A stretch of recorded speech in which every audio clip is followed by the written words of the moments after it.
Hello and good evening, everybody. Dusty Baker here with your weekend sports update. It is July the 22nd, and there's a lot going on in the sports world. And notably, of course, we're going to start with soccer because naturally that is kind of the big thing going on right now. Of course, the World Cup taking place out in Australia and New Zealand, and Team USA going on to win their first match of the World Cup against Vietnam on Friday night. That was a late match, 3-0. And Savannah DeVello making her appearance with Team USA. This was, of course, her first time as a part of Team USA. She's a superstar for Racing Louisville, had the opportunity. Now, she had a couple options and a couple opportunities with corner kicks, and she also got in the action very early on. She was kind of toppled over. It was roughly the 6th minute when that happened.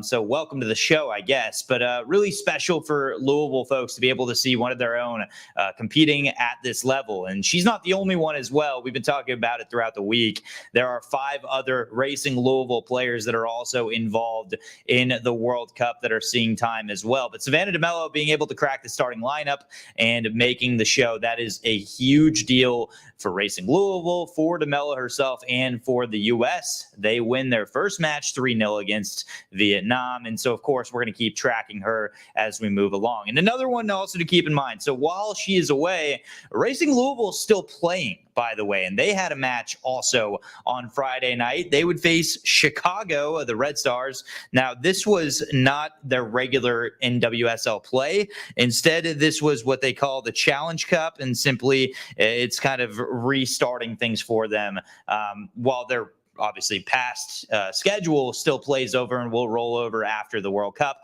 This allows for them not to be punished necessarily while the World Cup is taking place. So in the Challenge Cup, Racing Louisville would shut out Chicago by a final of 2-0. That happened last night, and Baggett and Monahan both with goals as well. Baggett had one in the 11th minute and Monahan in the 19th minute. So Racing Louisville goes on to win in that match. And tonight, there's still more action going on right here in Louisville at Lynn Family Stadium. This time it's the men, Lou City FC. They will be at home taking on Birmingham Legion FC. And so that will kick off in a very short period of time. It's 7:24 as we speak right now, 7:23 according to our wave now. It'll be 7:24 in just a moment, and they'll be kicking off. There it is right there. In just around half an hour. Should be 8 o'clock for first kickoff in that match. Now, a little bit outside of soccer, we're going to go back to the gridiron because naturally we're starting to prepare for both the college football season and the high school football season as well. You may not realize, but with it being July the 22nd, we are only a couple weeks away, in fact, less than a month away from high school football kicking off this year. If you missed our story yesterday, we caught up with Male High School. They were 1 point away from actually tying 2 points from winning the state title. They've made appearances 4 consecutive years. So obviously this past year, that one kind of hurt. Here are their thoughts as they approach this new year. Your whole season and a championship comes down to one play. We had opportunities. The male Bulldogs are turning the page following their 28-27 loss at state to Bullitt East. Each year, you're like, we're one play away. And so what can we do better? Well, what can we control? Let's just be more detailed and make sure we don't miss anything. I feel like through every year we lost in the state championship, that should just be motivation itself. Obviously unfortunate what happened last year, but I think if you look at it on the bright side, we've been there and we know what it takes to get back there. With practice back underway since July the 10th, the Bulldogs say they are focusing on details. This squad is just a little different. We have a lot more grit, a lot more younger people wanting to work their spot up to that varsity spot, and I feel like everybody's starting to just glue together a lot more. This year's is about executing the little things that we didn't do last year. And with new leaders stepping up. And now we're kind of seeing which guys are going to be our leaders this year, which is an important piece. Including the battery of quarterback Coulter Smith and his receiver Max Gainey. It's pretty easy knowing what both of us are going to do. We have that connection. There's always been a friendly rivalry between us. When we came to Male, we kind of hit it off, and last year we had a really good connection, so I'm just looking to build on that this year. With a goal this year to finish what they start. Making it far is cool, but winning it's another. So obviously, this is going to be an interesting year to watch, Mail. And one thing to keep an eye on, of course, we talked a little bit about Gainey right there. He's a 3-star recruit. He already has an offer from Purdue. He's been talking to Louisville as well, the U of L. So should be an interesting prospect to watch. According to 24/7 Sports, he is a 3-star recruit. And he can play wide receiver. He's kind of a slot guy.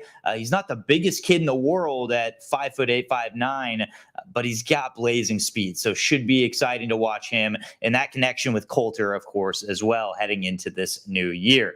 Now, one other thing to keep an eye on, not only is this going to be a year where we're going to keep our eye on Mail and how they respond, let's go all the way over to Moore High School because they have a brand new head football coach. And this is a very familiar face as well.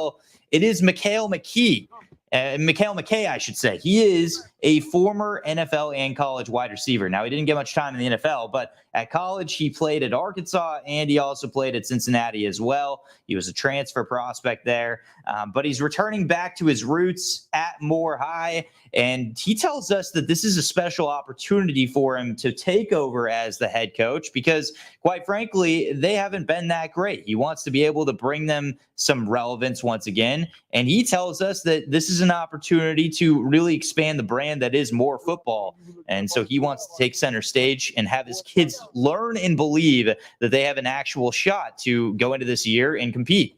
It's been amazing. It's been a total rebuild. We're kind of working on something special here. As soon as I got here, we kind of promoted, changed the culture. That's kind of what we're pushing. We want these guys to kind of get back in the spirit of playing football, kind of get these guys back to believing that they have an opportunity to play at the next level. We know it's a different day and age in football right now, so we kind of get these guys and these parents believing. Try to get some wins around here. Should be exciting to watch Moore High and, of course, see what happens here as McKay takes over as the head coach, the former wide receiver now taking roles across the entire field as well. All right, to the Diamond we go. And if you missed our show yesterday, don't worry too much because we're going to give you a little inside scoop as to what we're going to be running on Sunday. Here's a little preview. I had the chance actually to go to the Louisville Bat Stadium.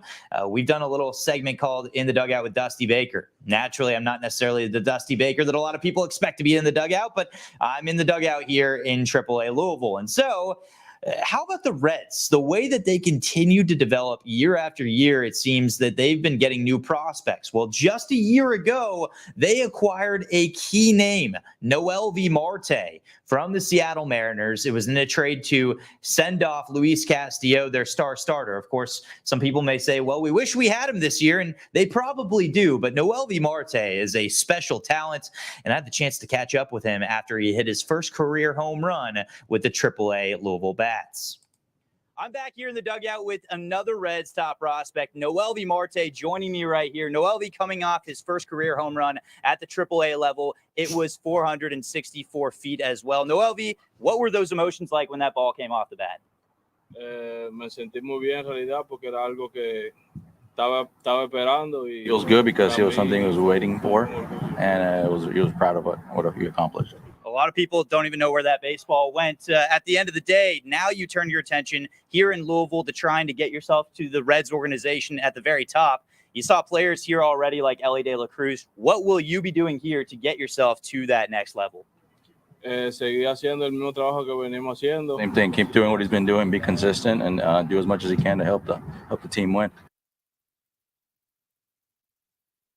Noelvi, of course, doesn't speak a ton of English. He's still learning that along the way, of course. It was kind of a similar situation to that of Ellie De La Cruz, mainly because they're both from the Dominican Republic.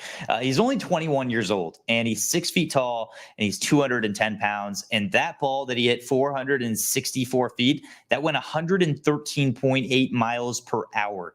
Absolutely incredibly raw power Noelvi features. And what is really going to be interesting here, and I'm not going to make any predictions by any means, but the trade deadline is less than 10 days away. So I'm not going to say we're going to, but maybe we see some of these faces in Louisville go like maybe somewhere else. We're not sure. It's going to be interesting to watch because they have a lot of good young talent already at the MLB level. Now, I'm not saying trade away Noelvi, but there may be key teammates, players that are alongside him right now that may find themselves in a different organization, depending on what the Bats do, the Reds do, and specifically what the Bats are able to do as well. I mean, at the end of the day, you've got a lot of MLB talent here in Louisville. We've seen guys like Stuart Fairchild make his appearance at the MLB level. You have Ramos as well, who's been hitting pretty dang well down here. Matt Reynolds has looked really good. So it should be interesting as this deadline nears what the Reds do, what kind of major or small moves they make. Of course, they were able to win today. They won 4-2 over the Arizona Diamondbacks, thanks mainly due to back-to-back-to-back home runs. That was by TJ Friedel, Matt McLean, who has been a huge success since he was called up from Louisville, and also Jake Fraley as well. The offense has looked really good. They may want to add some help as well in the back end of the bullpen. Alexis Diaz has been utilized quite a bit. He gave up a run today. He hasn't been quite as sharp as he normally has been over the last month, I would say, but he's a pretty solid reliever. You could talk about him being a top 3 to 5 closer in all of baseball, but the Reds are going to really target starting pitching, it seems. That has kind of been their weakness. One thing to keep an eye on, by the way, Connor Phillips, just a night ago, struck out 11 over 7 innings. So should be interesting to watch this team moving forward, but that is your little breakdown there with Noelvi Marte. If you want to see the full interview, we will have it for you on Wave News. That will be on Sunday's broadcast as well. Should be at 6:00 p.m. All right, we got one more story here for you. Kendrick Haskins, our sports director, he was able to kind of tour around Louisville a little bit and found a very interesting gym. Not only are they benching and not only are they getting stronger, but they're also offering a very unique opportunity for scholarship in the process. Empower 6 is one of the premier gyms in our area. I work them correctly. I do good training. Straight up. The brainchild of Maurice Uridia, who is also the lead trainer, is meant to bring people together. You can get a doctor, a lawyer, you can get a professional athlete, you can get somebody who comes from nowhere. And when you come in here, you all have on fitness attire and you all are cordial. Athletes from all walks of life, including former Trinity and U of L star and current NBA player David Johnson, train here. Tristan, let's get it. But it can get expensive, especially for the younger athletes. That's where Maurice's brother, former U of L star Mario Uridia, comes into play with his program, Super Student Athletes. Super Student Athletes is a community-based program where we provide a playbook for student athletes. With this program, athletes must complete 4 pillars: community service, marketing, personal development, and financial literacy. Once an athlete completes the task involved in those 4 pillars, they receive a discount to Empower 6. Super Student Athletes gives them a playbook to where they can set their short-term goals in order to reach the overall long-term goal of working out in a facility like this. Being able to work with athletes and provide something that helps athletes be able to afford what we're doing here, that's so important. Rising Trinity sophomore Jaden Johnson is one of the athletes who is taking advantage of the program, which has taught him leadership skills, showing that I'm able to hold myself accountable or hold other people accountable. And then that goes back to school and basketball and everything. and it has taught him to give back to the community. The Delta Foundation downtown in Portland, helping getting back to homeless, stuff like that, cleaning up the poor areas around the city, stuff like that. Here's a before and after picture of Jaden, so the program obviously works. Improving the athlete on the field while preparing them for life after athletics is the ultimate goal for Super Student Athletes, and a dream come true for the Uridia brothers. This is the pivotal moment to where we come together and we build a structure around athletes like us that came from where we come from. It's the one thing that I always wanted to work with him on because I knew that this would be great.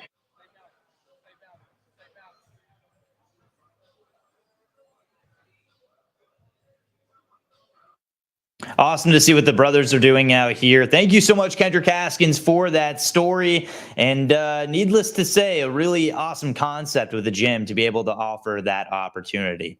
Well, that is your sports update here for the weekend. Once again, I'm Dusty Baker. And do us a favor, if you have any questions, you can post them in our Facebook live chat. You can also message us. You can email us here at Wave News.